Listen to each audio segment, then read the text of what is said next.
What's in the Hat is produced in Burnaby, British Columbia, Canada, by Possibilities Social Media Fellowship. We acknowledge that our work takes place on Indigenous lands across British Columbia. These lands are the traditional, ancestral, and unceded territories of the BC First Nations. We recognize and celebrate the many Indigenous peoples, First Nations, Métis, and Inuit who live here.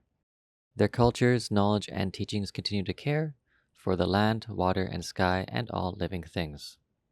Visit Whose Land to learn more.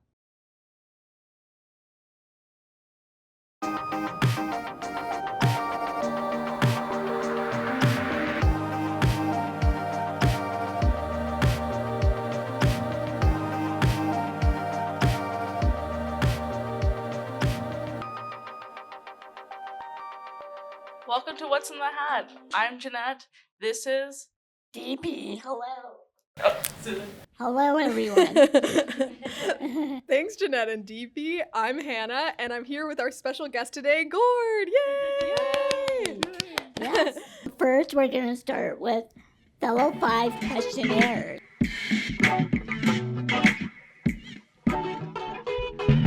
Okay, well, next up, as DP mentioned, we're going to do the Fellow 5 questionnaire. And who is Gord? Well, we're going to find out by going through our 5 questions that are quick-fire answer to just get us loose, and then we're going to find out who Gord is. Yay! Okay, Take it away, Jeanette. We'll do the first question. Yes. So, what would you say your biggest passion is? I think my biggest passion is reading and writing and being out in nature. I love that. What relationship with disability or disability do you have in general with the disability community? Well, I've worked in the sector for 35 years. So there's been like lots of different ways I've been related with folks with disabilities in the sector. Where would your favorite place to go in the Lower Mainland or Metro Vancouver region? Well, right now one of my favorite places to go is Burnaby Mountain because it's in kind of my backyard. And Yeah, so I love it it's there. nice. Too. Yeah? Yeah. Cool. Okay, and what surprising or unique quality is about yourself that people don't know very much about? Oh, shoot. Like something people wouldn't guess about you. Like, it's surprising or unique. I am very unsurprised. I don't think that's true. I like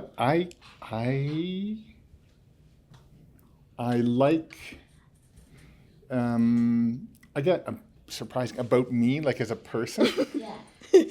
Oh, put me on the spot. My first podcast. Do you have any I like. Sorry. talents? Yeah, well, that's the thing, right? I'm pretty talentless, but I like. I can tell you what. I enjoy playing the piano. I played a lot as when I was younger, and my goal is actually to start taking some jazz piano lessons and sort of get more into that and guitar and that kind of thing. Nice. Yeah, it's something I don't usually bring to work. So. Yeah, you're very musical. Always nice. Thanks. Yeah. Now the last question: what animal would you be your sidekick? Oh. What animal would be my sidekick? Well, this is probably boring. I got 2 answers. How's that? Sure. I love dogs. I've got a couple dogs, so I would like to keep one of those around. I've always been very curious about monkeys. So maybe in a different life, different world, I would have a monkey. You could have it on your shoulder. Yeah. Yeah. Yeah. Thank you. Thank you. Great Thank you. answers. Okay, now we're in the segment for office hours, and we got a few questions for you, Gord, so be prepared. Okay, here's number 1. Gord, for people who may not know you, can you tell us a bit about your story? Sure. So I entered a want ad in a newspaper about 35 years ago. I thought I was going to be working in academia. The newspaper was to work on a casual basis in community living with a person with developmental disabilities. So back then it was newspapers, it wasn't digital media. And I entered the ad and I got hired without any experience, without any schooling. And that just changed the trajectory of my life. So for the last 35 years, I've been working in the community living sector. Oh wow, that brings us to the next question that Oh. DP is gonna ask you right now. Okay. So I guess you kind of alluded, but how did you first get connected to possibilities? Right. So the person that hired me worked for an organization called Lower Mainland Community-Based Services Society. And in 1998, they merged with 3 other organizations. And in 2001, another organization joined them. Okay. And those 4 organizations, or eventually 5, they rebranded as Possibilities. Okay. And how was it different back then? That's what I'm curious about. Like today versus now, what do you think is the biggest difference? There was a lot less policy, a lot less procedure, a lot less kind of knowing or expecting what to do. So we were all trying to figure it out. So there was a lot more kind of creativity, a lot more philosophical discussions, ethical conversations. And increasingly, it's become a lot more, meetings and agendas and activities and routines and policies and procedures. And it's much more bureaucratic than it was. Would you say it's more challenging now than back then? Interesting. In some ways, I would say it's more challenging now because when administrative sort of bureaucratic systems start taking over, it's harder and harder, you feel, to kind of be yourself and be creative and have just human relationships with other people and to be present with other people. Increasingly, you feel you have to do your job and you have to get through your tasks and routines and you have all these projects. So it's kind of harder, I think. Well, thank you. And we're off to our next group of fellows who have more questions for you. So we're going to swap them out. Hi there, you're listening to What's in the Up next, we have our fellows, Cindy and Alice. Bonjour, je m'appelle Cindy. Hola, soy Alice. Looking back, what are 2 to 3 moments in your career that you feel most proud of? 2 or 3 moments in my career when I felt most proud of.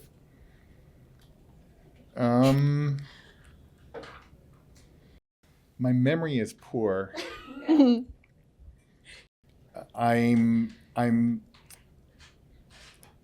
have lots of moments of connection with people that stay with me and will always stay with me. Some of the things that I'm proud of probably are some of the more recent things, like being involved in sort of setting up the social media fellowship, which I think is pretty beautiful and cool, and the work with research and development with Forward and Curico. I think a lot of the stuff that's been bubbling up out of that has been really beautiful and impactful and meaningful. So I'm That's proud good. of that. Okay, now you're on the spot. Oh, no. Do I need a shield? No. Okay, good. And more broadly, what do you hope to see in disability services moving forward? I'd like to see different kinds of services, ones that draw more from the community, from all the amazing, creative, talented, lovely, soulful, thoughtful, talented people in our communities, that we can kind of engage better. And I'd like to see services that are about more than kind of keeping people safe and giving them skills and those sorts of things, which are important, but also that lead to really good lives. So that really pay attention to what flourishing means and looks like. Keep Kirigo going. Yeah, that's You often talk about beauty in your work. What does beauty mean to you, and why do you think beauty matters in the work we do? I think when you find the world beautiful and when you see the beauty in other people and in nature, you treat them differently. You love them, you take care of them, you revere them, you don't hurt them, you don't, you're not unkind, you don't mistreat them, and those sorts of things. And so, I figure if we all appreciated the beauty in others and in the world more, we would treat each other better. What do you imagine for the future of social media fellowship? Oh, good one, Cindy. Great things. Yeah. Yeah. Great things. I am just like blown away with the pace of what you guys are doing. I see social media getting all kind of splash in the broader media, right? Like influencers, actors, radio, blogging, all those sorts of things. Absolutely. I see you infiltrating all of those spaces. And I see a lot of people knocking on your virtual doors to meet you and ask you, how you do this, and to ask you these sorts of questions around, how you've managed to have an impact that you've had. Yeah. And I hope I get to ask you those questions. Put you on the spot. Oh, yeah. I have a lot of things in mind, but...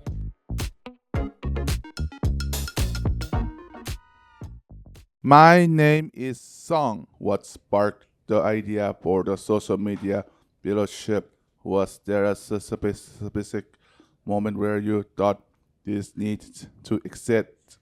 Thank you, son. What a great question. I don't know. I think digital media, social media, regular media is increasingly very important from a cultural perspective, from a community perspective. And it was a space where folks with disabilities weren't as present, didn't have as much voice. So for me, I've been wanting to do something like this probably for 10 years or more. Wow. So, hello, my name is Shruti, and I was wondering, when you compare the early version to what is today, what feels the same? What feels the same? Well, that's a good question because a lot has changed. I mean, what's one of the pieces that is maybe the same is that one of the goals with the original version is that we create opportunities for folks to start, generating their own content, making their own posts, their own videos on different channels, Instagram, TikTok, and Facebook, and so on. And you're still doing that, but you're also doing other stuff. You're doing this, for example, right? And you've got all kinds of partnerships with community organizations and individuals, and you're applying for grants, and you're bringing, fellows in different ways, and paid and unpaid ways, and so on. So yeah, you're burning it up.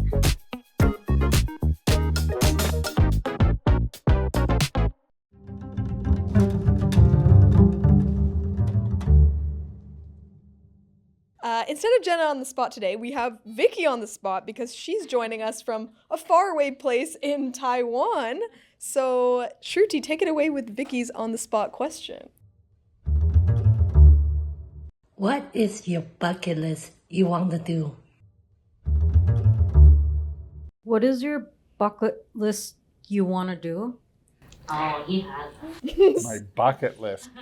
How much time do we have? I'd like to do something. I'd like the idea, we'll see if I get to it, of a really long bike trip or a really long hike. So last couple summers ago, I did a hike that went through the Alps of Switzerland and Italy, and that was really beautiful. So I like to do something like that. There's some places I'd like to travel to. I'd love to write some books someday. I'd love to compose music someday. Those are all things, I guess. Wow, that sure sounds adventurous. And it seems like you love to travel. Thank you for sharing. Thank you. Thank you.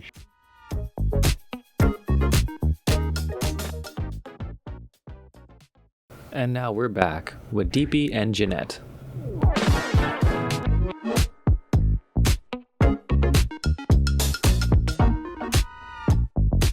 So, our next segment is the name of the show, What's in the Hat? So, Gord is a first timer to What's in the Hat, but we will all get to answer the questions. And I'll start us off with our first one. So, what was your dream job as a kid? Did it change? Gord goes first. A dream job as a kid was probably doing construction up in Lake Country, building cottages and docks and that sort of thing. And did that change? Do you still feel like that's your dream job? Yeah, well, I love working with my hands, and I love being around the lakes. So I would love. I'm not talented as a carpenter or anything like that, but I can do grunt work. I can do some basic framing and electrical and that sort of thing. Nice. Yeah. And Jeanette, what about you? What was your dream job as a kid? That's a fun question. It's kind of ironic. When what I wanted as a job when I was a kid was to make up my own job, and I kind of, when I was drawing pictures of my dreams and visions of jobs when I was a 6-year-old little girl, I drew myself as a mechanic, but I was drawing myself as like a sleepy, kind of lazy mechanic, and I kind of am like that sometimes with my mental health, and so it didn't technically change, but the aspect of it is that I'm not really a mechanic with cars, but I'm more a mechanic with my ideas and my filming videos, and I kind of maneuver it to that because it changed from the like the physical aspect of it, but the mechanic of the behind the scenes with the production and all that jazz is still the same. So cool. So it's kind of like changed and shifted to something else. There you go. And I guess for me, I actually wanted to be either a lawyer or a teacher. And that definitely has changed because now I'm like a radio content and social media content creator. So I guess advocating and learning was my philosophy back then, and now I'm learning. Well, I'm doing all that, but also teaching. Yeah. So you're still kind of doing those things, just in a different setting. Amazing. Yeah. Weird how that works, but it's really good. It's been fun. But I actually like to ask you, Hannah, the same question. Okay, I am on the spot. Yeah. My dream job when I was a kid was to be a pilot. And I honestly, it didn't completely change. It's still one of those background dreams of mine. I would love to learn how to fly one day. Yeah. And you're never too old to do that. Exactly, yeah. Well, you might not want to be flying when you're 80. Yeah, right? yeah. And I realized I answered the question wrong, by the way, too. Is my dream job was actually, that's what I did as a kid. Oh. Right? So you actually did those things. I did those things as a kid. Misunderstood, which I often do. I wanted to own a fishing lodge. Oh. That's what I wanted. And do you still want to do that? No. No. Fair. No. Okay, next question from the hat. When looking for meaning, where do you go? Oh. I'll let you interpret that question however you want. Like, is there a physical place? Or a mental place? Can I go first? Yeah. I kind of do a number of things. Like either I'll go to my paint studio in North Van and I'll just like hammer out the paint on the canvas. Like, sorry, I'm blabbing, but like this one time I wanted to find the meaning of my depression. So I kind of just said to myself, I'm gonna let the paint kind of like shard out of me, and then like as soon as I got the paintbrush, I didn't even think about what I was painting. I just painted whatever I wanted to paint, and it came out exactly how I pictured it.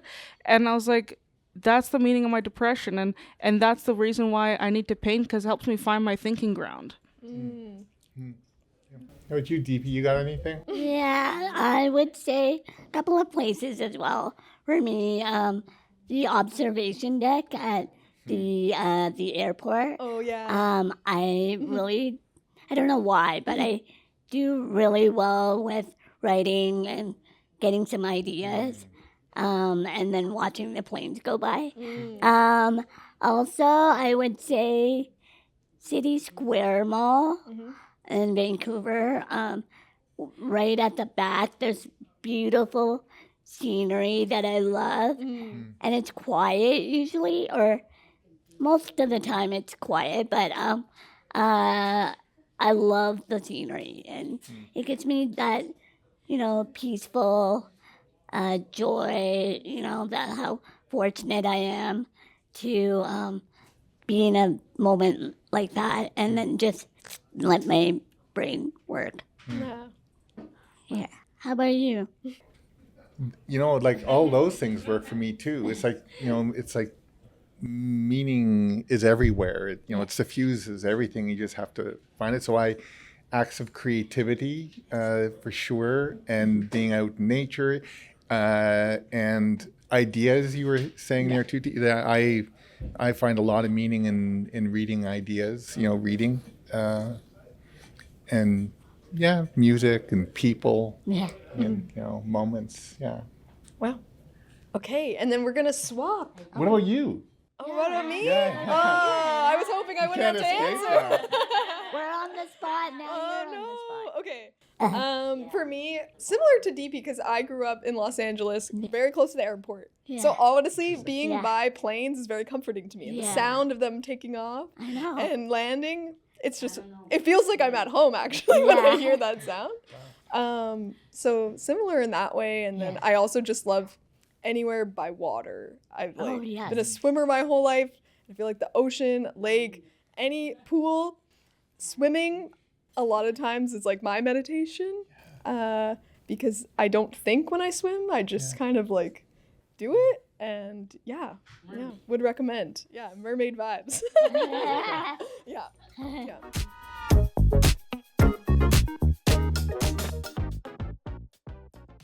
And we're back with our fellows, Cindy and Alice.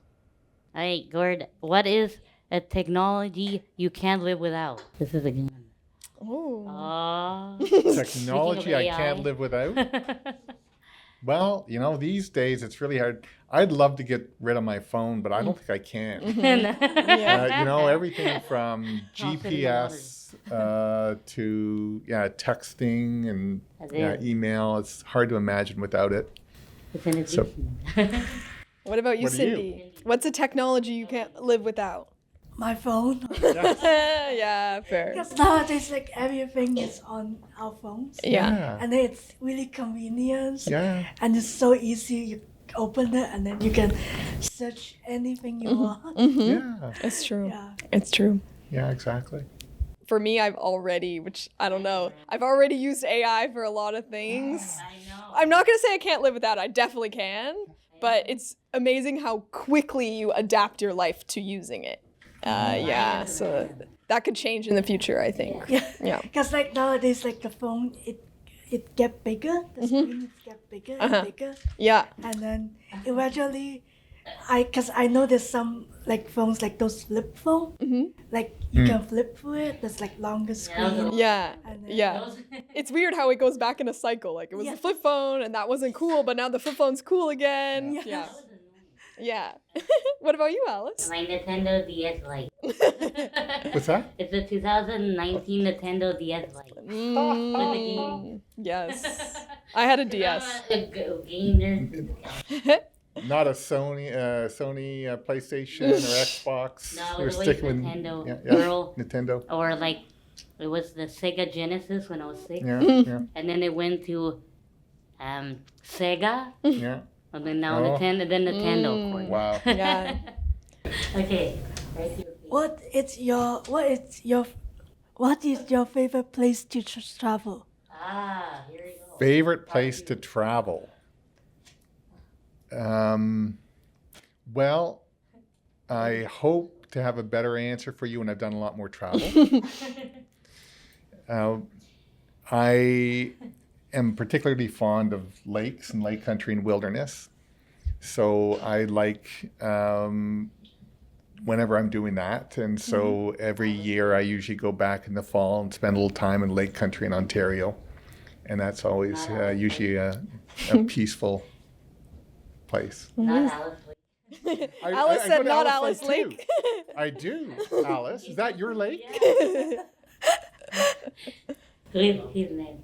Gord. Now you get to ask. I get to ask a question? Yeah. Yeah.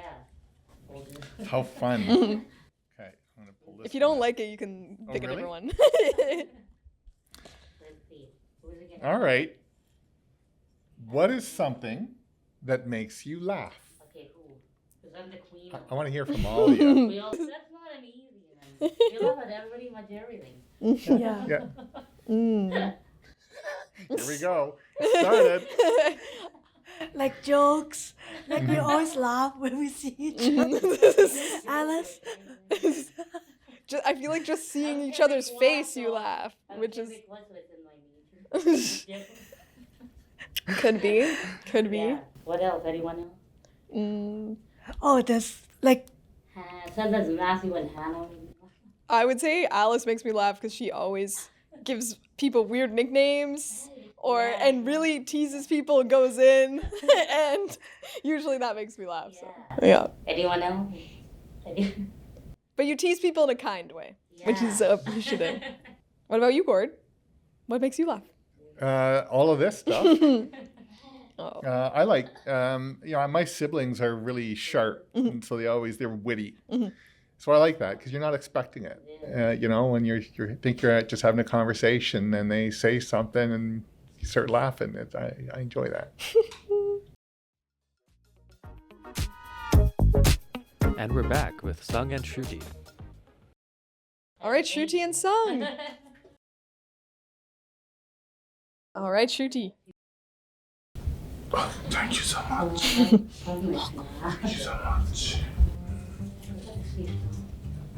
Go ahead. Thank you. What is something people may not guess about you? Oh. Yes, but look.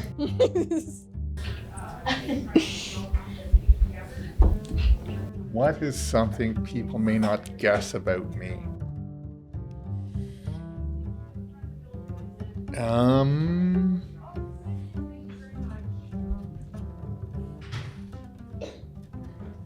That's a difficult one. Maybe you can help me. What's something people can't guess about you? And I'll keep thinking. Do you have an answer? Do you have a thought on that one? We don't know the guy. I have a thought, or one for myself. Maybe it'll get you thinking. Is that I'm a really competitive person. Huh. And I don't think people think that about me until they're in a game with me, or in a circumstance where I could lose or I really want to win. And I think that comes from my mom's dad, who was a soccer player and very, very competitive person. So yeah. Okay. Good to know. But yeah, it could be a quality, or it could be you have an interest that maybe people wouldn't guess. Shruti, maybe is there something you like that people don't know that you like? A certain type of food or activity? I have kind of a weird one. I don't mind doing dishes. Oh, you like it? Or it's actually there's a certain calmness to it. There's a certain, you're decluttering, you're cleaning up space. And that's the same just actually with working my hands or cleaning or whatever. Yeah. That's a good one. You're welcome to come to our kitchen anytime. Wow. I said I don't mind. It's not a passion. Yeah. It's not on my bucket list. Yeah. No? Okay, Sung, do you want to read your question? Thank you so much. What is something unaccepted you find beautiful? Ooh, could you read it again, Sam? What is something unaccepted you find beautiful? Oh, unexpected. Unexpected. I'll let Gord answer that one. It's a good question. Well, so I like for me, so there's this trait called appreciation of beauty, and it's like it's a trait like anything else that you can keep growing. And so the sorts of things you might find beautiful to begin with are like fairly narrow, maybe, you know, certain people, nature, and so forth. But the more you practice it, the more it grows. And you can find all kinds of things beautiful. You can kind of find insects beautiful, you know, you can find things that, you know, that other people might just think are kind of banal or everyday, and they can be beautiful and poignant. So, yeah, I Like washing dishes, that could Sure. be beautiful. Yeah. Maybe. Well, yeah, interesting. It's Yeah, I'll have to the act. practice that trait. Well, I think, okay, kind of cheesy, but I think that's beautiful when you're washing dishes, when you pour the soap and then the bubbles kind of like go into the air. It's kind of Sure. fun. I just like Yeah, bubbles. yeah. Yeah. Okay, well, that brings us close to the end of our episode. Thank you so much, Gord, and the rest of the fellows for all your amazing questions and answers.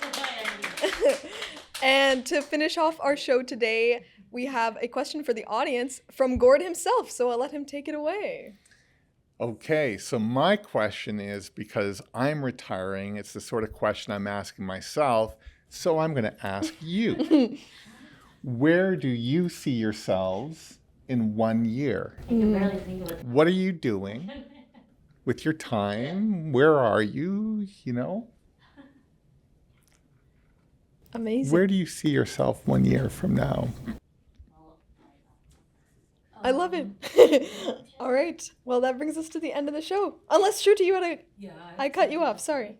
So, where I see myself in a year is working in either a preschool or daycare to save up for an ECE, the Early Childhood Education Program. Fabulous. Thank you. Thanks for listening to What's in the Hat. We really appreciate your time and patience. Thanks, Shruti. Bye for now. Thanks, everybody. Yay!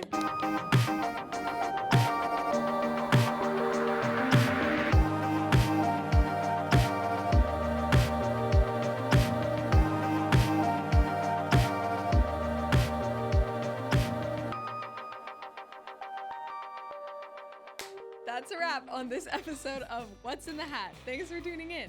If you enjoyed everything you heard, please don't forget to follow us on social media and don't forget to share it with a friend too. It really helps new listeners find the show. See you there. What's in the Hat Laughing Matters is a proud production of the Social Media Fellowship. This series is executive produced by Hannah Nolan and me, Matthew Ratchmat. Production, sound design, and video editing by Matthew Ratchmat. Music is intro and outro by Janelle Hagerman. Next Steps by Half Cool. Point Counterpoint by John Patitucci. Rise Funk and Trunk by Windows Again. Speak the Truth by Go by the Ocean and Ryan McCaffrey. And Water Park Radio Ad by Freedom Trail Studio. Plus, we want to give a special thanks to Possibilities Association of British Columbia for supporting us in making this episode. You can find the fellowship alongside more episodes and clips on our Instagram at social.media.fellows. You can also find us on YouTube at social.media.fellowship and TikTok at socialmediafellows. That's with no dots or periods. You can also listen to us on the radio every second Thursday a month at 1 p.m. on 101.9 FM CITR or on citr.ca/what's-in-the-hat. Please visit our website at socialmediafellowship.ca or our linktree at linktree/social.media.fellows. Again, thanks for watching, and until next time, take care.